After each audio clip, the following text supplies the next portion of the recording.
Dear Adrian, no crab cakes yet. We're still getting settled in. The schmo in here before me made Mess's records, and the bookkeeper said she can't untangle his billing. But we'll figure it out, because we always do. About your new job. Mavis says restaurants are dangerous places to work. Sexual harassment and the like. Foul language in the kitchen, alcohol, drugs. Everybody's suffering from too much cash money. These are not people who floss, honey. And that's a joke, but you know what I mean. Be careful. You're an adult, and I know you like the way you live, but I'm growing older by the day, fretting about the situations you get yourself into. Which brings me to the question of money. I won't go on about how you're 28 years old, or how I'm not your personal bank. I will just wire you the $1,000 as long as you promise me that one of these days you'll pick a place and settle down. Dear Dad, you want to talk. Dear Adrian, just please be careful. Adrian felt like one of those born-again Christians on early Sunday morning TV. She had been saved, new job, decent affordable housing, complete with internet and a used 10-speed bike.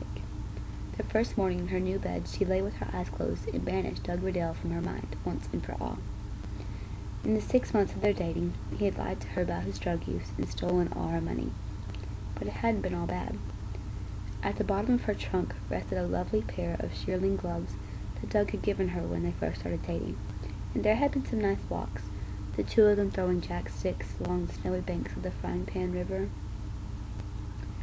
Adrian felt some white noise coming from her heart, but she sensed it was because she missed Jax. She loved that dog.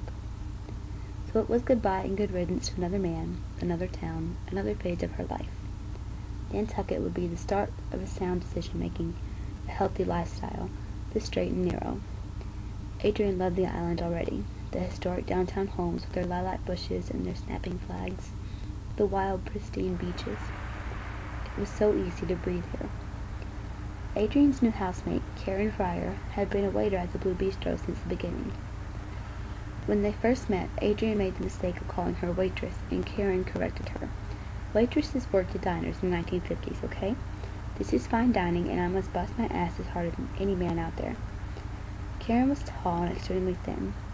She had been with the ballet company in New York City for 3 years before she accepted that she was never going to make a living of it. That's when she got sucked into what she called the life of hash and cash. Karen had a long, graceful neck, regal posture, a way of floating from place to place rather than walking. She wore her dark auburn hair in a bun so tight that it made Adrian's head ache just to look at it. Karen knew the ropes at the bistro. She knew the dirt on every person who ate there and every person who worked there. And although Adrian was dying to mine the woman for information, mostly about the chef, Fiona, she intuited that she should proceed with caution. Adrian had already done a little bit of research on her own. The day she was hired, she dug up 3 articles about the Blue Bistro from the magazine archives of the public library. One in Cape Cod Life of August 1997, one in Bon Appetit, June 2000, and one in Travel and Leisure, May 2003.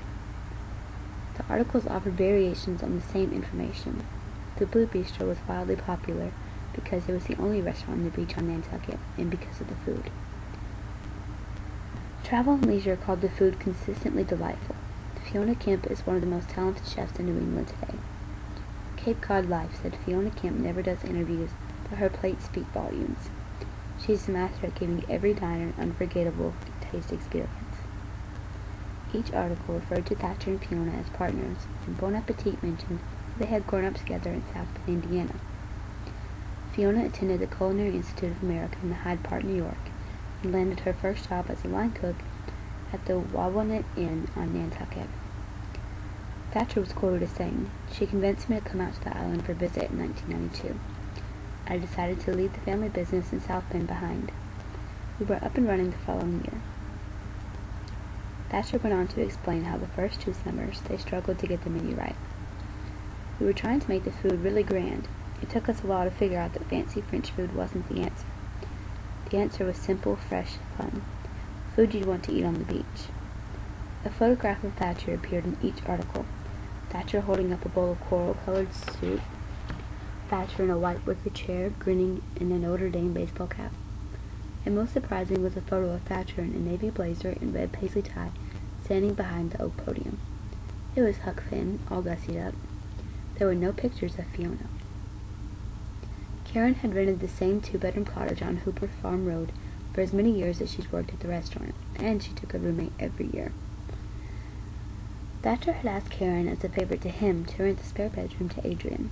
Adrian had been forced upon her, basically, because nobody turned Thatcher down, and certainly not in the final year, when there might be a farewell bonus for loyal employees to consider.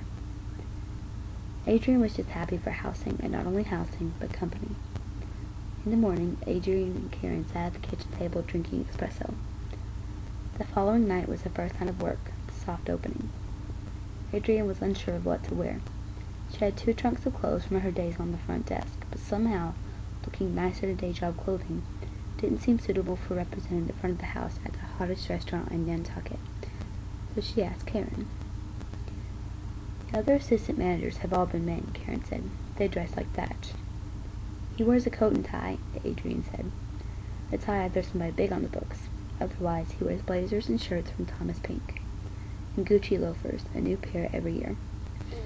At first, he couldn't stand the idea of spending $300 on shoes, coming from Indiana and all, but he grew into it, and now his loafers are a part of the whole show. They're as much of an institution as the blue granite and the crackers.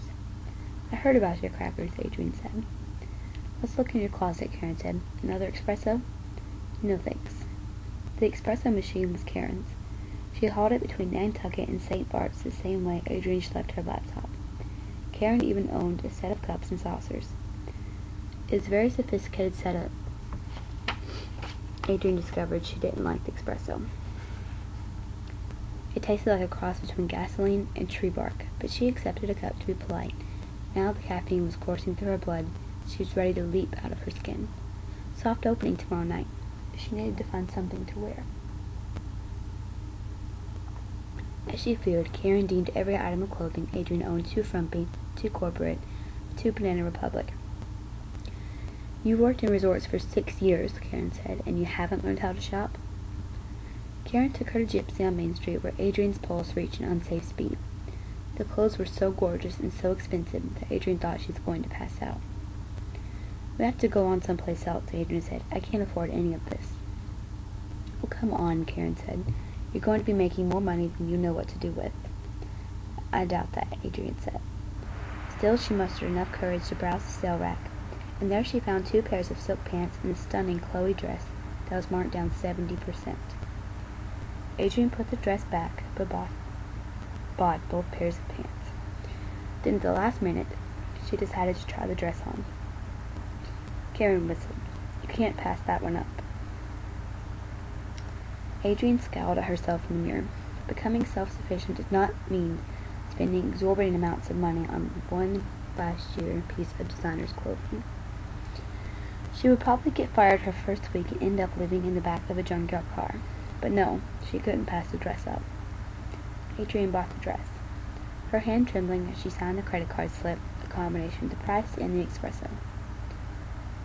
Once she had enough clothes to get her through the weekend, she felt better about starting this new life. This, after all, was what she needed, a clean slate, a chance to get it just right. And that was the end of chapter 1. I think I have a little bit of time left before it hits 15-minute mark. There was something I wanted to talk about. I had the opportunity to be a partner on YouTube, and I was wondering your guys' opinions on it. My personal opinion is I don't really think I should do it, because I know a lot of people watch ASMR videos, whisper videos, soft speaking, all of that on their phones, iPods, when they're in bed, in headphones, the volume all the way up, ready to go to sleep.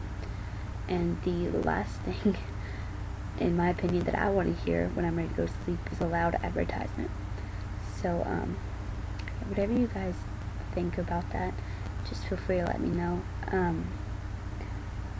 Also, any suggestions on new videos, feel free to leave those in the comments as well. I'm going to be getting back into videos a lot. I know I've said that before, but now that I'm officially settled, done moving, done decorating, everything, I can put out more videos. I have more time now. So yeah, I think that's about it. Oh, yes. And I was reading some of the comments on my actual YouTube channel, and they were so sweet, and that's the main reason that I decided to make videos today. I originally wasn't going to. I had kind of given up on YouTube, but after reading those really sweet comments, I decided that I would come back. So,